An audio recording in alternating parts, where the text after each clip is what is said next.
reiterating, and 100 times I will reiterate again. I have never been to Dubai, whatever time he's stating that. Secondly, there are mechanisms to check where a person is. So this is completely false. And I have never been to Dubai with my sister, what he's mentioning during the date and time. So it is false and I completely condemn it. When you went to Maldives, you even went to Maldives for the extortion. This is the allegation made against you and your family. Regarding हमारे जो पिछले 15 दिन से जो हमारे पर personal attack हो रहे हैं, जो मेरी जो मृतक माँ है वहाँ पर अटैक हो रहे हैं, मेरी जो बहन है उस पर अटैक हो रहा है, मेरे जो सेवानिवृत्त पिता है, मेरे डैडी हैं, उन पे ये अटैक हो रहा है, जिसकी मैं घोर निंदा करता हूँ।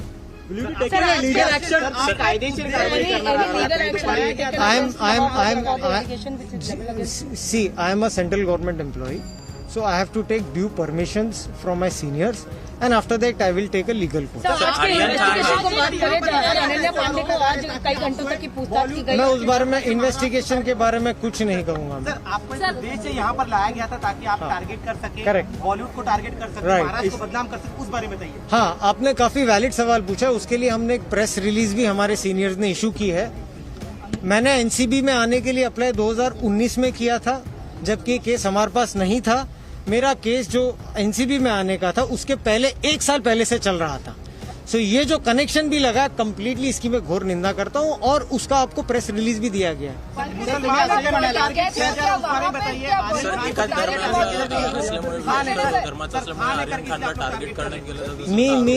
मी ते काही सांगू शकत नाही। I am just a government officer, I am just doing my duty. जे कोणी एनडीपीएस ऍक्ट व्हायोलेट करतात, I am not a person who can comment on that. जब आप मालदीव गए तब वहाँ पे कुछ बॉलीवुड के सितारे भी मौजूद थे, कोई भी मैं के लिए इस तरह की भाषा, ये बहुत ही घिनौनी शब्द इस्तेमाल किए गए थे। मुझे नहीं लगता है कि कोई छोटे बच्चों के साथ में जाके एक्सटॉर्शन जैसी घटिया चीज या घटिया क्राइम कोई भी करेगा। नवाब मलिक सेलिब्रिटी से आप वहाँ पर मिले थे क्या? वहाँ पर किसी से मुलाकात हुई आपकी? मेरी किसके साथ कोई मुलाकात नहीं हुई है। It was with all due permissions, everything legal. मैंने कुछ गलत नहीं किया। धन्यवाद। सर, नवाब मलिक के साथ पहला मौका नहीं है जो आपके परिवार को टारगेट किया। Thank you. पहला मौका नहीं है जो आपके तो एनसीबी के जोनल डायरेक्टर समीर वानखेड़े फिलहाल ये कहते हो कि मैं जेल जाने से नहीं डरता। एनसीबी जिस तरीके से ये पिछले 15 दिनों से अगर प्रोफेशनलिज्म हो तो मुझे कोई चीज के लिए आपत्ति नहीं है, लेकिन मैं फिर से रिटायरेट करूंगा।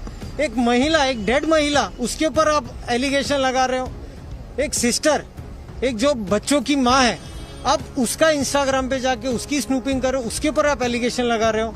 उसके ऊपर एक जो 77 ईयर्स का एक वृद्ध है, रिटायर्ड पर्सन है, अब उस पर एलिगेशन लगा रहे हो। किस चीज के लिए? जस्ट आपके नेशनल सर्विस करने के लिए।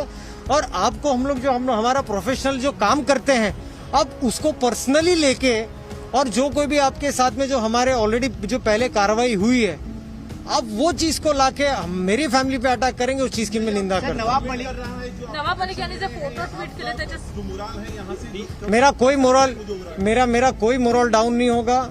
ये मेरा मोरल और स्ट्रांग होगा, मैं और अच्छे से काम करूंगा। तो Sameer Wankhede zonal director NCP के नवाब मलिक के खासतौर से आरोपों को जवाब देते हुए कि मेरे ऊपर पर्सनल अटैक किया जा रहा है। और बाकायदा जब ये कहा गया था, एनसीपी ने आरोप लगाया था कि वो मालदीव्स गए थे एक्सटॉर्शन करने के लिए, लेकिन समीर वानखेड़े का सीधे तौर पर यह कहना है कि अगर देश की सेवा करने के लिए मुझे जेल भी जाना पड़े और ड्रग्स को खत्म करने के लिए मुझे जेल भी जाना पड़े तो मैं उसके लिए तैयार हूं। मैं सिर्फ अपना काम कर रहा हूं, जॉब कर। मैं ये जो दुबई की बात कर रहे हैं, मैं इसका घोर निंदा करता हूं। ये झूठी इंफॉर्मेशन है। जिस तारीख ये जो कह रहे हैं दिसंबर में, मैं उस टाइम पे मुंबई में हूं। ये उस चीज की जांच कर सकते हैं। पूरी तरीके से मैं इसका खंडन करता हूं। और झूठा ये जो शब्द है खंडनी, एक्सटॉर्शन, ये बहुत ही घटिया शब्द है। मैं गया था मालदीव्स में, बाकायदा गवर्नमेंट की, हमारे जो कॉम्पिटेंट अथॉरिटी होती है उनकी परमिशन मैंने लिया है। मैं सरकार की परमिशन लेके अपने बच्चों के साथ में, अपने फैमिली के साथ में गया हूँ। तो अगर उसे एक्सटॉर्शन कहते हैं तो दिस इज नॉट। बच्चों के साथ जाना क्राइम नहीं है, लेकिन उनका ऐसा कहना है कि लॉकडाउन के दौरान बॉलीवुड के बहुत से लोग मालदीव में थे और वहाँ पर आप परिवार के साथ गए और वहाँ पर आपने वसूली की उनसे। लॉकडाउन के दौरान तो ये बिल्कुल नहीं कहूँगा मैं नॉर्मल फ्लाइट से एक इकोनॉमिक टिकट से गया हूँ मैं मेरे बच्चों के साथ में। तो वहाँ पर लॉकडाउन के टाइम पे ये जो आरोप लग रहे हैं बिल्कुल गलत आरोप है। आप भी देख सकते हैं कब गया है, हमारे हेडक्वार्टर्स ने एक प्रेस रिलीज़ भी इशू किया है, तो वो टाइम पे आप खुद वेरीफाई कर सकते हैं लॉकडाउन था नहीं। जैसा कि मैं कह रहा हूँ कि इकोनॉमिक टिकट पे गया हूँ मैं, और ज़्यादा मैं एक्सप्लेनेशन इस पर देना भी नहीं चाहूँगा क्योंकि ये बहुत ही घटिया आरोप है। और जब मैं सही हूँ तो मैं सिर्फ जो जनरल इंफॉर्मेशन आपको दे रहा हूँ, ना ही किससे, और ये जो शब्द भी इस्तेमाल किया है एक्सटॉर्शन, ये काफ़ी घटिया शब्द है। मैं उनको रिक्वेस्ट करता हूँ कि कुछ भी कोई एविडेंस दे, किससे पैसा लिया, क्या लिया पैसा। जस्ट आप कैरेक्टर असैसिनेशन कर रहे हो, टारगेट कर रहे हो।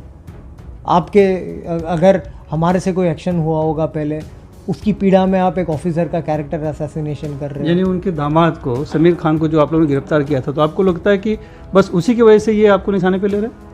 जब मेरी मृत माता के ऊपर ये अटैक कर रहे हैं जो 2015 में स्वर्गवास हुई है, जब मेरी बहन के ऊपर जिसके बच्चे हैं उस पर अटैक कर रहे हैं, जो मेरे सेवानिवृत्त पिता हैं 77 इयर्स के, जब ये उन पे अटैक कर रहे हैं, तो और क्या सीमा, और मैं क्या कहूँ अभी। और सिर्फ इसके लिए आप अटैक कर रहे हो कि आप देश की सेवा कर रहे हो, ड्रग्स क्लीन कर रहे हो। उनका तो कहना है कि आप बीजेपी के इशारे पर काम कर रहे हो, बॉलीवुड को बदनाम कर रहे हो और महाराष्ट्र विकास आघाड़ी सरकार को बदनाम करने के लिए सब आप कर रहे हो। मुझे ये सब चीज़ों से कोई लेना देना नहीं है। मैं एक सरकारी ऑफिसर हूँ, मैं एक सैलरीड गवर्नमेंट सर्वेंट हूँ। जो NDPS एक्ट वॉलेट करेगा मैं उस पर एक्शन लूँगा। मुझे ये सब चीज़ों से कोई लेना देना नहीं। आपको बॉलीवुड को घेरने के लिए लाया गया NCB में, ये भी उनका आरोप है? ये भी काफ़ी अच्छा सवाल है आपका। ये भी मैं कहना चाहूँगा कि ये भी एक झूठा आरोप है जो आराम से प्रूफ हो चुका है या हो जाएगा। हमारे हेडक्वार्टर्स ने फिर से एक रिलीज़ इशू किया है जिसमें 2019 में मैंने अप्लाई किया था NCB में to come as zonal director, 2019 में, यानी लगभग 2 साल पहले। तो जब 2019 में मैंने अप्लाई किया तो मुझे किसने लाया नहीं है। नॉर्मल रूटीन प्रोसेस में मैं यहाँ पर आया हूँ। तो ये भी इस चीज़ का सवाल है कि सिर्फ बेबुनियाद और झूठे आरोप है मेरे ऊपर। तो ये जो लगातार आरोप लग रहे हैं, ये शुरुआत हुई अभी आर्यन खान की गिरफ्तारी के बाद से। तो उसमें जो 2 पंच आए हैं, एक तो दागदार है जो अभी की एक फरार है, और एक बीजेपी कार्यकर्ता है। ये कहाँ तक सही है ऐसे पंचों का इस्तेमाल करना?